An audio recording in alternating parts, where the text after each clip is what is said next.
할렐루야. 또 소나기가 내리니까 좀 시원하죠?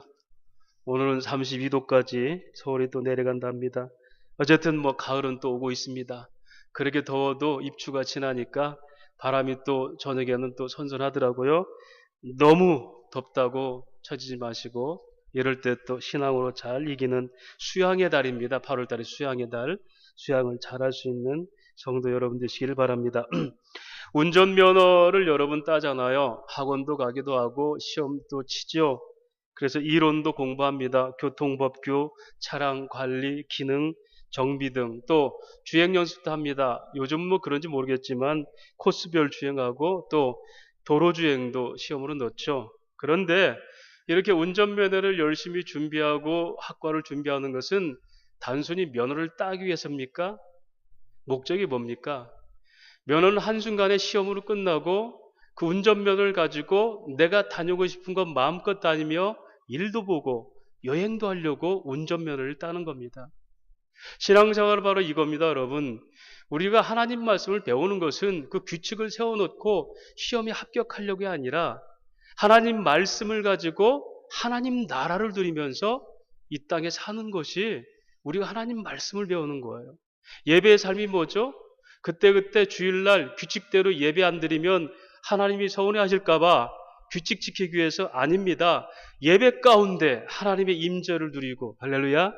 그 속에서 하나님의 치유를 맛보고 그리고 여전히 하나님은 살아계셔서 나는 지난 주간도 내 문제 때문에 여러 가지 잊고 산 시간이 많았는데 오늘 돌이켜보니 하나님이 성실하심은 내 순간순간 호흡까지도 주장하셨구나. 이걸 회복하는 게 회중 예배예요. 그래서 다시금 이 잊어버렸던 잠시 잊고 있었던 복음을 회복하고 그 능력을 다시 한번 무장하는 것. 이것이 신앙생활의 훈련입니다.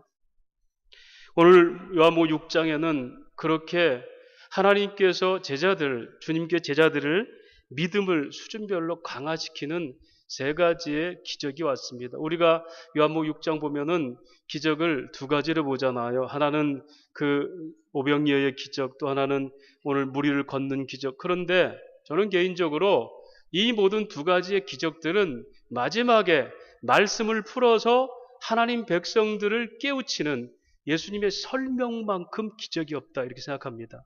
왜냐하면 아무리 오병이어의 기적을 맛보고 무리를 걷는 것을 볼지라도 그걸 풀어서 설명하시는 하나님 말씀으로 듣지 않으면 그저 기적만 보고 다니고 신비만 보고 다니는 내 그냥 감성적 가슴이나 꽉 채우고 설레고 다니는 그 정도의 신앙밖에 되지 않는다는 겁니다.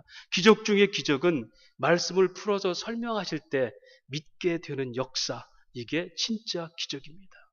이렇게 요한복음 6장은 세 단원으로 설명되는 기적이 있습니다. 먼저는 행위적 영역에서 기적이라고 합니다. 행동하죠. 오병이어 무리를 걷는 사건. 또 하나는 말씀의 영역이죠. 그 두 사건을 풀어서 설명하시는 영역. 이것이 바로 세 가지의 기적의 내용이다. 이렇게 말씀할 수 있습니다. 이걸 풀어서 설명하면 여러분 오병이어의 기적이 뭐라고 그랬죠?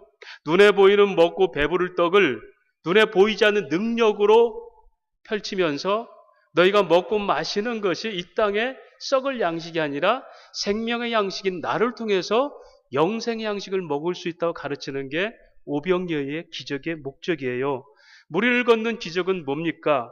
그렇게 물질 영역, 즉 눈에 보이는 떡을 넘어서 자연계를 다스리시는 바로 하나님 메시아 되심의 능력을 선포하면서 만물의 주관자로서 당신을 설명하시는 것이 무리를 걷는 기적이고요. 말씀 깨닫는 기적은 이 모든 사건을 통해서 하나님 아들인 메시아 당신을 증언하는 것을 이미 택한 백성인 우리 안에 믿음으로 다가오는 것, 이것이 바로 세 가지의 기적의 내용이 된다는 겁니다.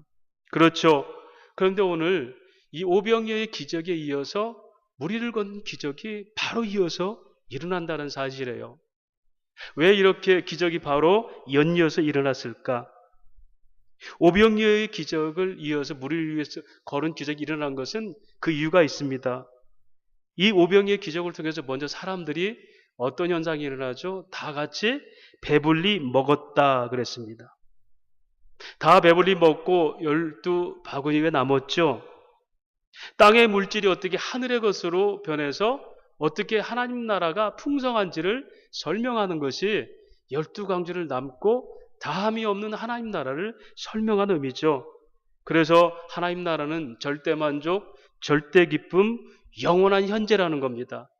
근데 종종 어떤 사람들은 우리가 이 땅에서 열심히 하면은 하나님 나라 가서 맨션에 살고 좀 게으르면 초가집에서 삽니다라고 얘기해요.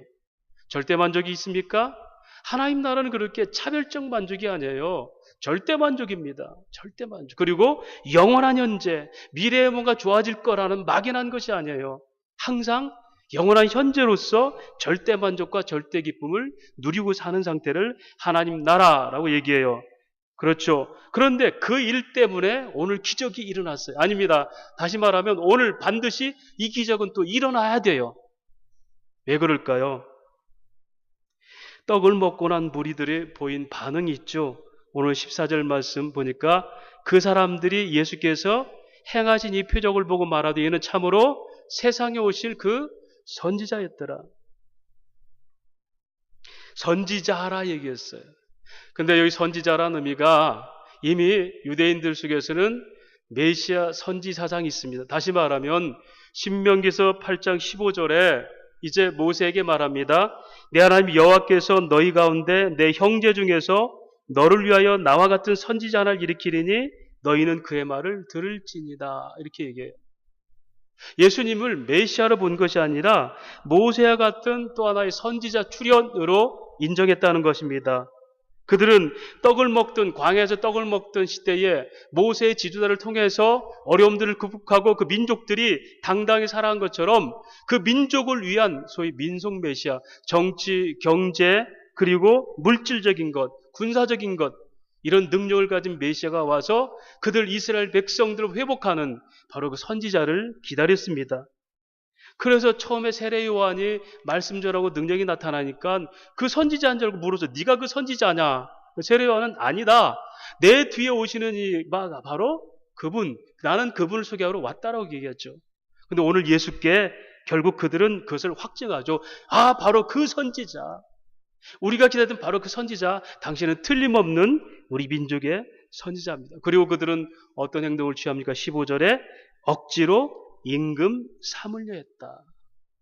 자, 이제 됐습니다. 이 정도 능력이 있다면 우리가 이제는 당신을 믿고 얼마든지 민족 그 자긍심 가지고 살 수 있겠습니다. 그래서 그들은 예수를 임금 삼으려 했습니다. 그런데 예수님이 그들을 떠나버리죠.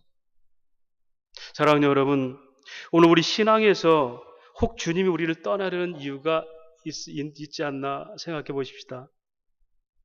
내가 신앙생활 한다 하는데 주님은 나는 주님이라 붙들고 기도하고 열심히 하는데 아냐 그러고 나를 밀치고 떠나시는 주님, 혹시 그런 신앙이 없을까요?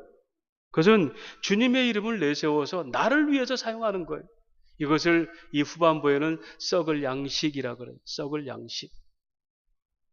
썩을 양식이라는 원어로 보면 멸망당한다 뜻이에요. 이 말은 뭡니까? 주여 주여 하는 자마다 다 하늘나라 들어갈 게 아니다.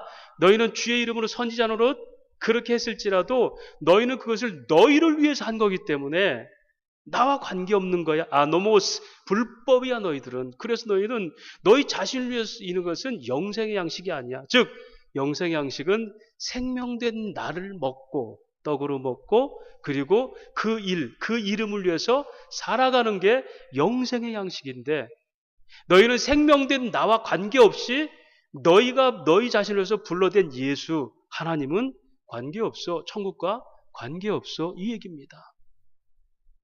두 번째로 왜 이 기적이 일어나야 되냐면 제자들을 파송했기 때문이에요.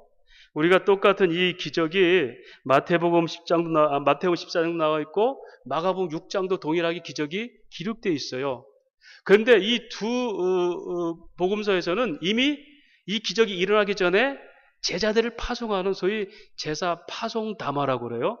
마태복음 10장에는 제자들 보내면서 들로 사론을 가면서 지팡이만 갖고 전대를 가지지 말고 어느 집에 가든지 평안을 빌라 제자 파송 담화가 있죠. 그래놓고 나서 이 기적이 지금 일어난다는 겁니다. 따라서 제자들에게 제대로 된 믿음을 강화시킬 필요가 있어서 이 기적이 일어난 겁니다. 참고로 여기서 히브리 신학, 즉 유대인들의 신학을 잠깐 살펴보면요, 말씀드린 것처럼 모세와 같은 선지자가 그들에게 와서 그들을 보호하고 최초의 창조 시대에 에덴 동산으로 그들을 인도하는 그 신학이 이 유대인들의 히브리 신학이었어요. 그래서 그들은 메시아가 필요 없는 겁니다. 구속주로서의 기독론과 구원론이 필요 없어요. 지금도 그들은 야훼 하나님만 믿어요. 예수를 안 믿어요.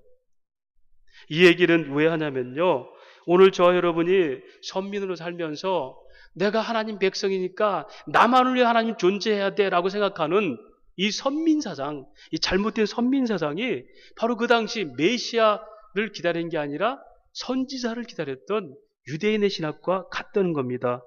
그런 그 신학이 오늘 또 우리가 소 유대인들이 꿈꿨던 것처럼 군사적이고 경제적이고 정치적인 일상의 안위를 보라주는 그런 하나님만 붙들고 우리가 믿음 생활할 수 있다는 얘기입니까? 그래서 오늘 제자들이 그들과 같이 섞이면 안 돼요. 그래서 마가복음에 보면은 이렇게 나와 있습니다. 예수께서 그들을 재촉하사 배를 태워서 보내셨다. 재촉했어요. 빨리 가라. 왜 그랬을까요? 그들은 그 무리들과 함께 있어서는 안 되는 사람들이에요. 그 무리들은 끊임없이 예수님을 왕으로 삼아서 그들만의 메시아로 누리고 싶었어요. 예수님은 그들과 너희가 함께 있어서는 안 된다 그랬어요. 오늘 이 본문에서는 두 가지의 무리가 나옵니다. 하나는 큰 무리, 이걸 허다한 무리라고 해요. 오클로스라고 하는데요. 물질을 기초에 세워놓고 그걸 예수님을 임금 삼으려 했던 그 무리들과 작은 무리, 제자들, 마데타이, 그들은 그럼에도 불구하고 하나님께서 그들을 따로 불러서 훈련시키자 하는 작은 무리가 있었어요. 그런데 지금 현재 상황에서는 작은 무리든 큰 무리든 똑같이 예수를 자기 임금 삼으려는 생각을 하고 있어서, 왜냐하면 다른 복음서에 보니까 그들을 배를 띄워서 보냈던 것은 떡을 먹던 기억을 잊었기 때문에 이런 표현이 있어요. 이 말은 뭐냐면 떡을 떼는 그 은혜를 잊어버리고 다시 또 그들이 어떻게 해요? 두려움에 빠져버린 거예요. 그래서 너희가 비록 제자가 돼서 살지만 너희도 똑같이 무리들과 같은 종류의 신앙을 갖고 있다. 그래서 그들을 분리시키는 작업이에요. 분리시켜서 그들만의 기적을 보여줘야 됩니다. 맞죠? 배 안에서는 그들만이 본 기적이에요. 누구도 다른 무리들은 그 기적을 못 봤죠. 교회가 바로 그것입니다. 여러분, 오늘 저와 여러분이 교회된 목적이 뭔지 알아요? 갈라디 1장 14절에 너희를 그 악한 세대에서 불러내서, 그렇죠? 포네로스 아이온, 저주의 세대에서 불러내서, 엑사레오란 단어는 뜯어내서 따로 이것이 에클레시아예요. 구별해서 불러낸 무리들. 여러분, 무리들, 세상에 있는, 세상 가치에 있는 사람들에서 불러내어서 어떻게 하나님의 생명의 양식을 먹는 이 백성을 삼으시기 위해서 지금도 계속 뜯어내고 있어요. 그래서 오늘날 교회인 이 구원의 방주 교회 안에서 오늘 또 말씀을 통해서 세상 사람들은 보지 못하는 말씀으로 기적을 맛보게 하는, 할렐루야. 그것이 우리 믿음의 강화예요. 단순히 와서 예배 11시에 예배 드리고 가는 그게 아니라 이 구원의 방주인 배 안에서 다른 사람들은 결코 그 기적을 보지 못했잖아요. 오직 제자들만 그 기적을 봤잖아요. 왜? 너희들은 믿음이 있어야 돼. 그래야 세상을 변화시키는 내 제자로 살 수 있어. 그런데 이 안에서조차 여전히 유대인들이 바랐던 그 메시아, 나만을 위한 존재하는 메시아, 배불리 먹을 떡을 주는 메시아, 이 주님을 소망하고 신앙한다면 여러분, 주님이 우리 신앙을 어떻게 보겠어요? 그래서 우리는 매 주일마다, 매 시간마다 말씀을 통해서 하나님이 우리에게 주시는 기적을 우리가 맛보는 겁니다. 다시 말합니다. 참된 기적은 그 말씀들이 믿어지는 거예요. 할렐루야. 그게 기적이에요. 그렇게 배에 탔습니다. 그러면 배가 안전하게 가야 되는데 뭘 만나죠? 풍랑을 만나잖아요. 예수 믿으면 모든 풍파 다 사라지고 걱정, 근심, 불안, 두려움, 초조함 다 사라지고 오직 하나님 아래서 할렐루야 즐거움만 있습니까? 배 안에 있어도 여전히 세상은 우리 인간의 죄, 죄성을 가진 인간은 끊임없이 자기 욕망에서 타이든 자이든 세상이 타락해서 그렇게 시대가 흐르든 아니면 내 자신의 죄의 실수든 끊임없이 삶의 체계는 고단하게 되어 있습니다. 여러분 지난 한 주간 동안 고단하지 않았어요? 저도 많이 고단했어요. 남이 저를 괴롭히는 게 아니라 제 스스로 판단 때문에 많이 고단했어요. 어제도 새벽 2시 반에 일어나가지고 잠을 못 자고 있었어요. 가만히 생각하니까 다른 사람 문제가 아니라 제 문제였더라고요. 제 판단, 하나님의 성결한 지혜 두지 못하던 저, 하나님의 지혜에 평안을 두지 못하던 저 문제였더라고요. 그 사람은 당사자는 전혀 문제가 없을 거예요. 늘어지게 잘 건데 제 생각이었어요. 자다가 벌떡벌떡 일어나고 괘씸하기도 하고 분노하기도 하고. 그때 하나님이 어떤 마음 주시냐면, 야, 바울은 끊임없이 그리스도의 노예라 그랬는데 너는 왜 주인 노릇하려 하느냐? 네 자존심도 네가 주인 되면 안 돼. 네 자존심은 내가 주인 돼야 돼. 창세기 15장 1절 2절에 아브라함이 제사를 드릴 때 두려웠어요. 번제 드리고. 그때 하나님 나타나서 아브라함이 뭐라 합니까? 아브라함아, 내가 너희 방패가 되고 내가 너희 지극히 큰 상급이다. 이스라엘 백성 아니야. 예국 백성 아니야. 세상의 큰 힘? 그런 것들이 너희 방패 안 돼. 너희 상급 안 돼. 나야. 그 상급이 뭐죠? 내가 너에겐 약속이 너의 방패가 되고 내가 너에게 한 그 약속이 너의 상급이 될 거야. 내 약속이 없었다면 너는 이삭을 낳을 수도 없고 내 방패가 없었다면 너는 온갖 떠돌아다니면서 이미 너는 멸망당해.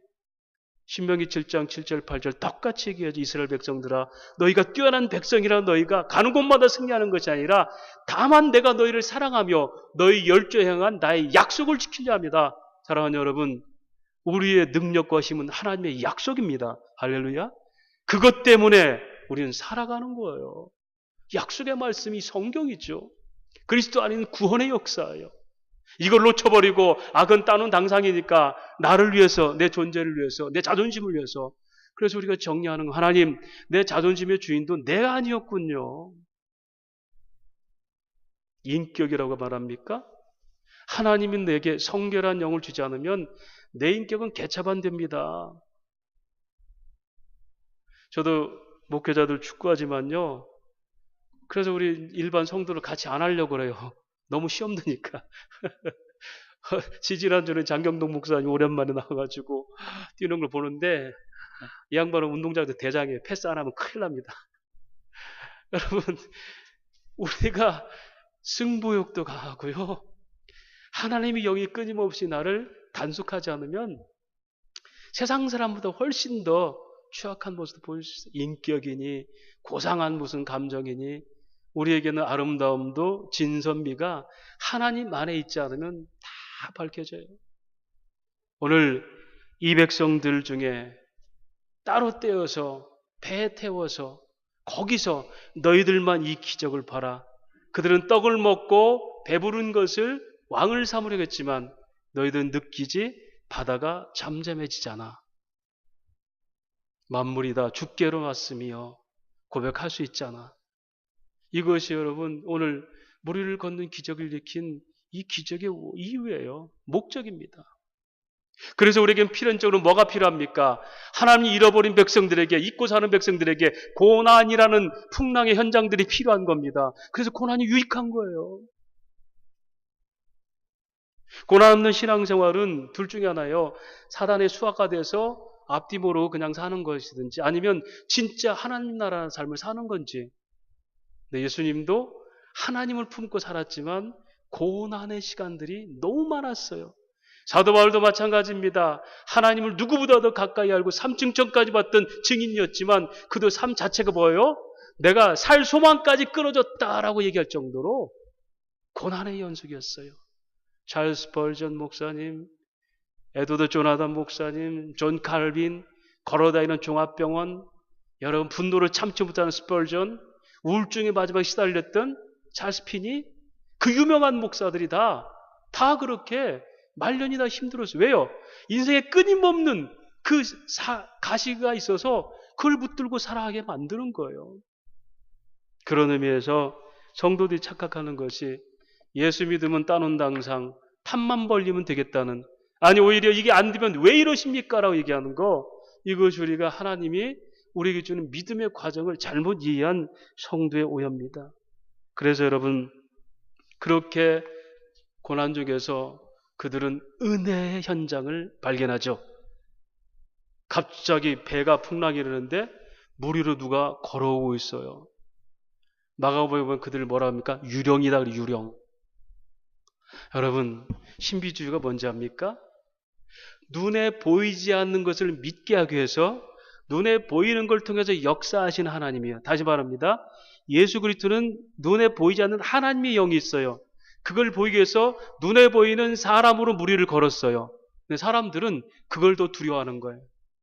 그러니까 우리의 시각은 다 어딨냐면 이 땅에 크고 작고 없어지고 있어지고 이걸 갖다가 신앙의 성숙으로 보는데요. 성경은 그 얘기 아니에요. 눈에 보이지 않는 것들을 가르치기 위해서 눈에 보이는 것들에서 역사하시는 거예요. 다시 말할까요? 우리가 열심히 살면 잘 돼야 되는데 안 되는 그 자체가 뭐죠? 눈에 보이지 않는 것을 깨닫게 하는 거예요. 성경이 증명하죠. 사람이 자기 길을 계획할지라도 그걸 온전케 하시는 누구다? 하나님이다. 세상은 인과율을 따지잖아요. 정성을 다하면 하늘도 감동한다 하지 않습니까? 맞습니다. 성경도 일반 계시를 얘기해요. 뿌린데도 거둔다고. 성실한 자 앞에서는 당할 자가 없다. 그런데 죽으라고 성실히 살았는데 안 된다는 거예요. 눈에 보이는 것 했는데 안 돼. 왜 그럴까요? 눈에 보이지 않는 진짜 하나님의 영역이 뭔지를. 너희가 세상에서 아무리 열심히 해도 너희가 헛된 길을 갈 수 있다는 거예요. 그래서 솔로몬은 그걸 얘기합니다. 사람들이 헤아려 수고한 모든 것이 다 헛되고 헛되도 오직 여호와를 기억하는 것만이, 창조주를 기억하는 것만 인간의 본분이었다라고 얘기해요.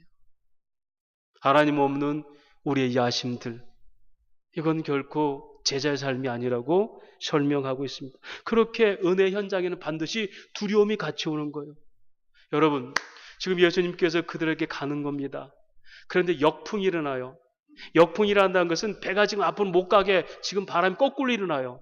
근데 예수님이 오는 걸 막을 수 있어 없어요? 못 막습니다. 다시 말할까요? 우리를 그리스도의 사랑에 끊을 자가 있어요 없어요? 없습니다. 주님의 언약의 의지입니다. 반드시 우리를 구원하시고 보존하시고 역사하십니다. 그래서 아무리 풍랑이 휘몰아쳐서 앞뒤가 보이지 않을지라도 뭘 믿어라? 하나님의 약속이 우리의 방패고 하나님의 약속이 우리의 상급되십니다. 왜? 그들은 보고 건너가라 하셨기 때문에. 누가? 예수께서. 그런데 이 부분을 그 웨스트민스터 체플의 그 킴맨 몰가이라는 그 강해설 기자 이렇게 해석했어요. 그들이 다가가면서 예수님이 오셨을 때 그들에게 예수님이 오시는 과정에서 그들이 두려워했던 건 유령이라 그랬잖아요. 유령이라 그랬는데 하나님은 그렇게 물결을 치면서까지도 그들에게 깨닫게 하고 싶은 게 무엇일까?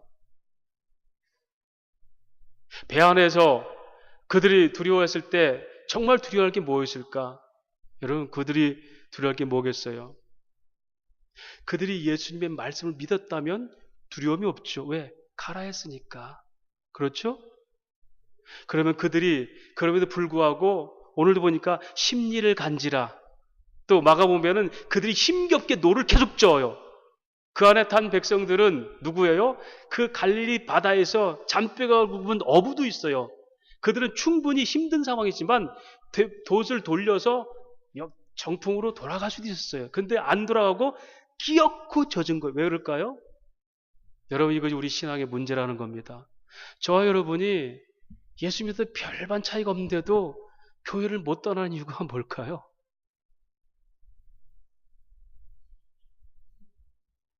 제가 청년부를 사역할 때 청년들이 너무 힘들게 사역하잖아요.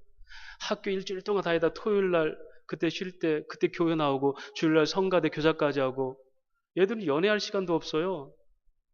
아르바이트까지 하는 애들 있잖아요. 그래서 제가 그렇게 막 입에서 단내라고 뛰어오는 애들한테 그것도 청년부 예배 드리다가 막 뛰어오는 거예요. 아르바이트 하다가 붙들고 얘기해요. 난 너 같으면 예수 안 믿겠다. 너 지금 사는 인생이 뭐냐? 일주일 내내 학교에서 공부하고 시달리고 그것도 아르바이트 하면서 오늘 토요일까지도 오늘 쉬어야 되는데 토요일도 너는 지금 아르바이트하고 또 예배 때문에 죽으러 이렇게 달려오고 내일은 또 아침부터 성가대부터 다 교사하고 너 일주일 뭐냐? 너 여기서 뭘 누리냐? 나는 너 같으면 예수 안 믿겠는데 목사님 왜 그런 얘기예요? 아 진짜야 한번 생각해봐. 그렇게 할 만한 가치가 있는지 이렇게 입에 단내나면서 남들보다 2배, 3배 이렇게 시간을 들이면서 교회 생활 이유가 있는지 여러분 이것이 다시 말하면요. 돌아갈 수 없어요 이제는. 돌아가봤자 뭐 별 볼일 없어요. 아니면 이걸 심리적 동화, 지적 동의라고 그래요. 다 뭐 그렇게 예수 믿고 있고요. 아니면 내가 예수 믿고 천국 가는 건 나는 부인할 수는 없습니다. 이 정도의 동의감. 이것 때문에 우리가 교회를 못 떠난다면 여러분 다시 한번 생각해서요. 어느 목사님 그렇게 설교했대요. 여러분 정말 예수 제대로 안 믿으면 그냥 교회 한번 떠나보십시오. 가세요. 그러니까 사람들이 책임질 거요 그랬대요. 책임집니다. 왜? 하나님 내가 아무리 가라고 해도 여러분이 하나님 백성이면 안 갑니다.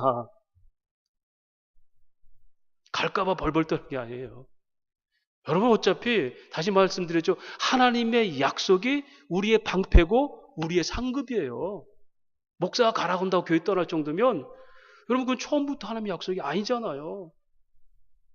한번 멈춰줘서 배 안에서 한번 생각해 봅시다. 내가 왜 꾸역꾸역 젓고 가지? 돌아가도 될 것을?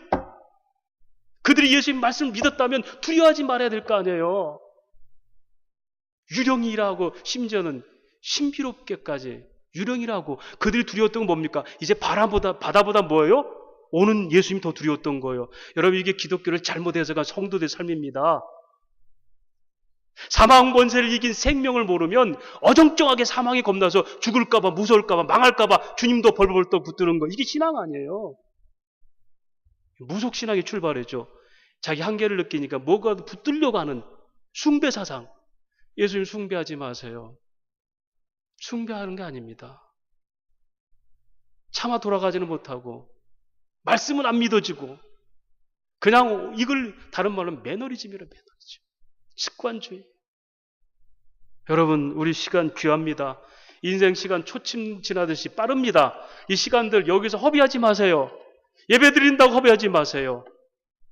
숭배하고 허비하지 마세요. 멈춰서 보세요. 내가 믿고 있었던 거 한번 다시 정리해 보세요.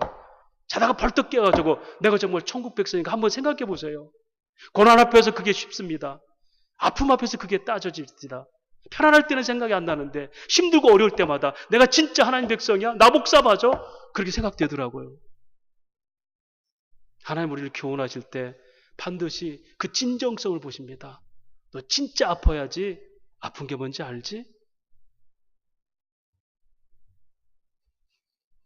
결국 예수님은 물결이 넘치는 그 바다, 베드로는 또 기계 좋게 주님 나 한번 건너오게 하세요. 나 의심해서 물에 들어갔죠. 누구도 걸어올 수 없는 그 바다 물결을 반석처럼 걸어오셨어요. 교회는 바로 그리스도의 이 생명의 반석에 세운 교회입니다. 그 안에서 말씀의 잔치가 일어나는 거예요. 시편 40편은 말합니다. 내가 여호와를 기다리고 기다렸더니 나를 기가 막힐 웅덩이와 수렁에서 건지셔서 내 발을 반석 위에 세웠으니 내가 새 노래로 여호와를 찬양하리로다.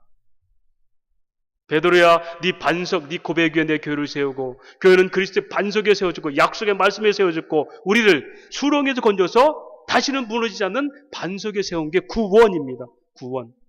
그리고 마태복음 7장에 주초를 반석에 둔 집은 창수가 나도 결코 무너지지 아니하리라.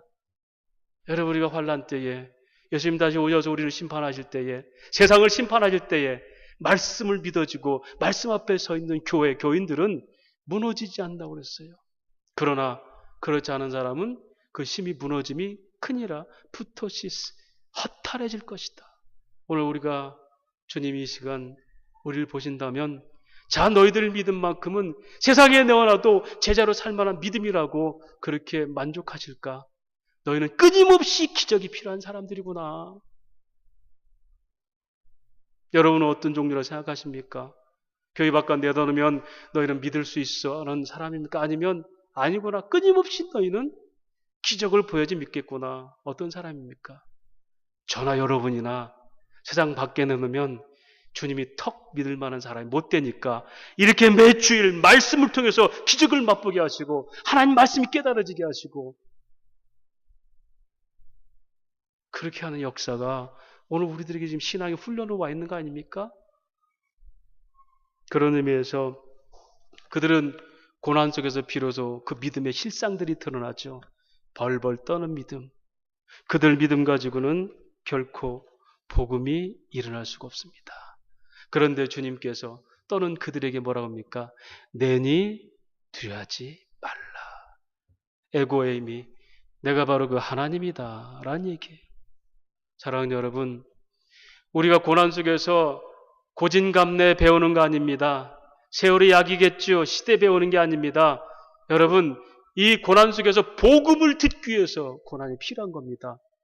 익숙한 목소리잖아요. 그 시간 이 제자들에게 어떤 소리가 가장 안식의 소리일까요? 그들이 믿었든 안 믿었든 나는 하늘로부터 떡이고 난 하나님이라고 했던 그 익숙한 스승인 예수님의 목소리만큼 그들에게 안식이 있을까요? 평소에 듣던 엄마의 음성은 때론 잔소리가 될 수도 있고요. 듣기 싫어하고 문 꽉 닫고 들어갈 수도 있었어요. 그래서 이 아이가 쌈박하고 달콤한 그놈 목소리 따라갔어요. 유교당한 거예요. 엄마 목소리는 지겨웠는데 사탕 사줄게 하는 그놈 목소리 듣고 따라갔는데 유교당한 거예요. 그래서 벌벌 떨고 있는데 어느 순간 아가야 하고 부르는 익숙한 목소리가 들려와요. 엄마의 목소리. 그게 복음입니다, 여러분. 그게 안식이에요. 그게 진리의 능력이에요. 꾸벅꾸벅 졸면서 매일 듣던 얘기, 같은 얘기 끊임없이 들으면서 그런 얘기만 꼭 하나? 교회는 그 얘기밖에 안 해요. 그런데 어느 날 내가 위험하고 힘들 때 그 목소리가 그 복음이 가장 나를 안식하게 하는, 이것이 바로 믿음의 체험이라고 그래요. 체험. 그래서 여러분, 졸면서라도 교회 나와세요. 졸다가라도 오늘 바짝 깨니까 나는 계속 졸고 있었는데 하나님은 절대 나보고 안 졸았네? 이거 깨달으면 철드는 거예요. 졸면서라도 안 졸으면 괜찮아요. 육체 연습도 약간의 유익이 있으니까 그냥 자녀들 네가 다 컸으니까 알아서 하겠지. 안 됩니다. 어린애예요, 영적으로는. 목덜미 자꾸로도 안 쳐놓고 졸더라도 와서 앉아 졸아. 그런데 어느 날 복음이 들려오는 거예요. 사랑하는 여러분, 우리에게 복음이라는 것은 기적같이 나타나는 거 아닙니다. 평소에 늘 듣던 말씀, 그래서 우리가 그 복음을 할 때 평생에 듣던 말씀, 주 예수 크신 사랑 또 들려주시오. 그 얘기밖에 없는 거예요. 그걸 없어서가 아니라 그걸 늘 들었는데, 잔소리를 듣고 설교를 들었는데 어느 날 내니 두려워하지 말라. 위험 가운데서 하나님 음성으로 들려지는 거. 이것이 믿음의 체득, 신앙의 인격화라고 그래요. 내면화라고 그래요. 지금까지 있었던 모든 경험이 다 무너져. 나는 바다가 무섭고 유령이 무서운지 아니구나. 그 모든 바다도, 모든 영적 세계도 지배하는 하나님이, 예수님이 나의 구세주였구나. 할렐루야. 그 시편 120편 다윗은 말합니다. 하나님 나를 붙더니 사람이 내게 어찌할까. 여전히 사람 무서워서, 환경 무서워서, 여전히 사망권제 죽을까봐, 망할까봐 이거 무서워서 벌벌 떨고 주님 도와주세요. 이건 여러분 신앙이 아닙니다. 숭배하고자 하는 겁니다. 성도는 더 이상 화려하고 맛깔스러운 얘기가 아니에요. 곧대로 그 말씀을 듣는 겁니다. 그렇죠? 그런데 그들이 그런 기적을 보고 보였던 반응이 뭡니까? 제자들이 심히 놀랐다 그랬어요. 어스토니쉬라는 단어인데요. 이게 뭐냐면 미라클룸을 넘어서 스티그마, 즉 하나님 표적을 깨달았다. 왜? 그들은 그 뒤에 뭐랍니까? 진실로 하나님의 아들입니다 라고 얘기했잖아요. 사람들은 뭘 봤어요? 미라클룸, 경이로운 걸 봤어요. 어떻게 보리떡 5개, 물고기 2마리 왔죠? 5천 몇 먹이지? 이 정도로 끝났는데 이거 기적으로 끝난 거예요. 근데 그들은 진실로 하나님의 아들이다. 하나님 믿는 것이 우리가 설명할 수 없던 위대한 힘에 압도돼서 그것 따라서 굽히는 게 그거 믿음 아닙니다. 믿음은 하나님의 가장 아름다운 것들을 내 것으로 누릴 수 있는 자녀된 권세, 엑수시아, 자녀들은 권세를 드리는 겁니다. 그 권세는 그만큼 영향력을 끼치는 겁니다. 내가 대통령의 아들이면 사람들이 다 나를 지켜요. 왜? 대통령의 아들이니까 지켜주는 거예요. 우리는 하나님의 자녀예요. 그의 백성이에요. 그럼 누가 보더라도 그 영향력들이 이게 자녀된 권세예요. 누릴 때만 권세가 나타나지, 내가 대통령 아들인데도 나는 아니에요 하고 모르겠어요 하고 돌아다니면 이게 뭐예요? 그런 의미에서 제자들이 심히 놀랐다는 것은 하나님을 발견했다는 거예요. 그리고 그들은 떡대에 있었던 것을 잊었던 걸 생각해. 우리가 하나님 은혜를 얼마든지 잊고 살 수 있구나. 눈앞에 기적을 봐도 우리는 은혜를 모르고 살 수 있구나. 매일 말씀을 들려주는데도 나는 늘 듣던 말씀 그냥 그렇게 되겠지, 사실은 그게 생명의 떡이었구나. 오늘 본문을 정리하면서 과연 이 말씀의 이 교훈이 뭘까요? 먼저는 메시아에 대한 그릇된 생각과 올바른 생각을 대비해서 말씀합니다. 잘못된 생각이 뭡니까? 눈에 필요하고 보이는 것에 기초해서 그 권세로 세상 임금 삼으려는 세속주의, 혼합주의, 인본주의가 잘못된 신앙이에요. 결국 그들은 그 믿음으로, 자신들의 믿음으로 예수를 십자가에 몰아서 죽였습니다. 이게 바로 오클로스 군중들의 삶이에요. 마더테의 제자의 삶은 다릅니다. 매일마다 그래서 우리는 기적이 필요합니다. 그 기적은 눈에 보이는 떡을 만드는, 그렇게 위를 걷는 그 기적이 아닙니다. 이제는 그 말씀을 풀어서 있는 하나님 말씀 구절구절이 다 뭐예요? 기적과 같은 얘기들이에요. 할렐루야. 이미 우리는 그 기적을 볼 수 있는, 우리만이 볼 수 있는 이 배 안에 집어넣은, 세상 사람들은 그걸 모르기 때문에 교회도 그렇게 평가할 수밖에 없어요. 윤리적, 도덕적으로. 아닙니다. 우리는 우리 아는 하나님의 배 안에 우리가 있어요. 그래서 우리만이 볼 수 있는, 매 주일마다 그 말씀을 듣는 겁니다. 익숙한 목소리가 가장 안식이고, 평범한 그 얘기가 진리가 돼버리고, 졸고 있던 내가 하나님 나를 지키신 걸 깨달을 때 우리는 세상이 감당할 수 없는 목숨 건 제자들이 돼요. 그래서 나머지 제자들은 다 그 후에 어떻게 돼요? 순교자가 다 됐지 않습니까? 할렐루야. 오늘도 주님은 기적을 베푸십니다. 말씀을 통해서 여러분이 무릎 꿇고 기도할 때, 삶에서 하나님 추구할 때, 일을 하면서도 하나님 이걸 어떻게 해야 되겠습니까? 하나님을 갈망할 때 그 일의 되감을 통해서 하나님의 기적 같은 그분의 증거가 나타나면 이것이 뭐죠? 생활 속에서의 체득하는 믿음입니다.